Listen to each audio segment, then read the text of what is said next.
If you enjoy strategic gameplay, burning heretics, and purging the unclean, you might want to stick around, because in this episode of Mystery Box, we check out Warhammer 40,000 Space Wolf. Initially released on iOS in 2014 and developed by HeroCraft, Space Wolf eventually made it to Steam Early Access in late 2016. Space Wolf is a tactical card-based strategy game, a genre that's become quite popular on mobile, and is based in Games Workshop's incredibly popular 40k universe and focuses on the Space Wolves, a chapter of Space Marines who have quite a unique flavour. Given that these games usually use a more generic approach to facilitate palette swapping, I think it's awesome that they've chosen to flesh out a specific chapter for once. The gameplay here is turn-based and grid-based. Each turn you can use up to 2 cards or pass. Each card is either a weapon, an item, or a movement card. Weapons and items can also be used to move, but dedicated movement cards will move you further or sometimes provide benefits when combined with other cards. On top of this, you can equip specific named weapons and discard similar weapons in order to reload. Honestly, I have quite a lot of fun with this style of game, and it reminds me a lot of Metal Gear Acid, which I spent maybe 100 plus hours on the PSP. The original mobile version of the game does use microtransactions for buying card packs, something which I know put a lot of people off. Unlike the iOS version, however, the Steam version is a premium product that does not have any microtransactions whatsoever.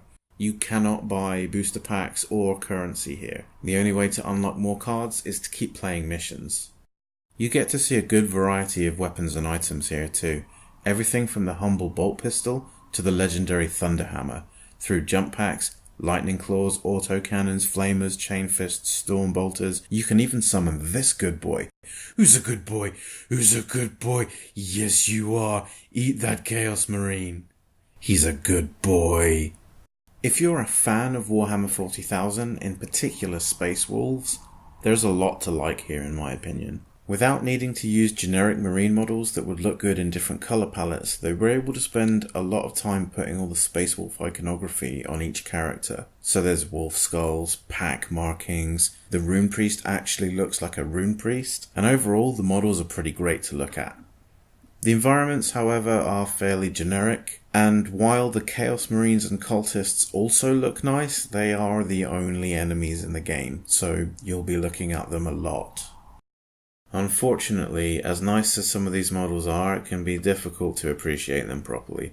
Some UI elements are a bit awkwardly placed and can cover up bits of models, and you spend a lot of time looking at their backpacks. Fortunately, the close-up shots are pretty nice, and they don't play so often as to be annoying. Another small annoyance here that can become worse the further you get into the game is how long turns can take, particularly when you just want to do something quickly. There is an option to speed up enemies, but all it does is remove their walk animations. It doesn't do anything to remove the kind of awkward pauses between certain actions or speed things up in general.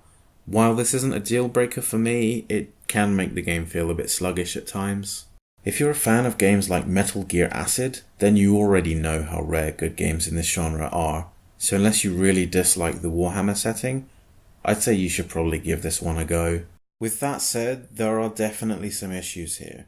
Frankly, I didn't expect much from Space Wolf because we all know that a lot of recent Warhammer games, particularly mobile ones, have been pretty bad. So I was pleasantly surprised, and the fact I enjoyed it so much made me disappointed that there wasn't more to it. I think the core gameplay is good enough that it actually warrants being more fleshed out. The mission design is kind of bland, and while there are a few missions that have different objectives, most of them just revolve around killing everything and then getting to the exit.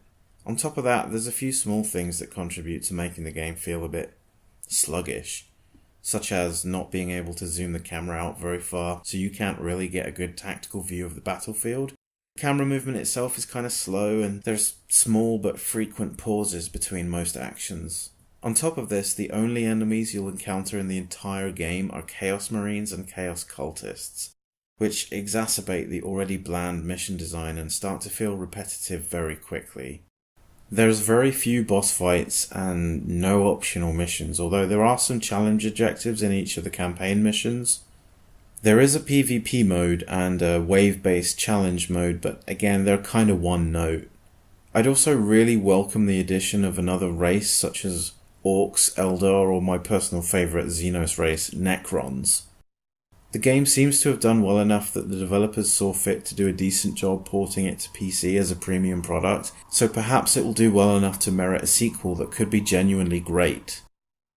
So overall, I feel a bit conflicted about this game. I like it a lot, and I appreciate that it's dedicated specifically to Space Wolves, but I feel that it's so close to actually being a great game, I can't help but be a little disappointed in the lack of content and variety. It is an early access game, so there's definitely room for updates and improvement. However, the iOS game has been around since 2014, so I'm not expecting a deluge of brand new content anytime soon.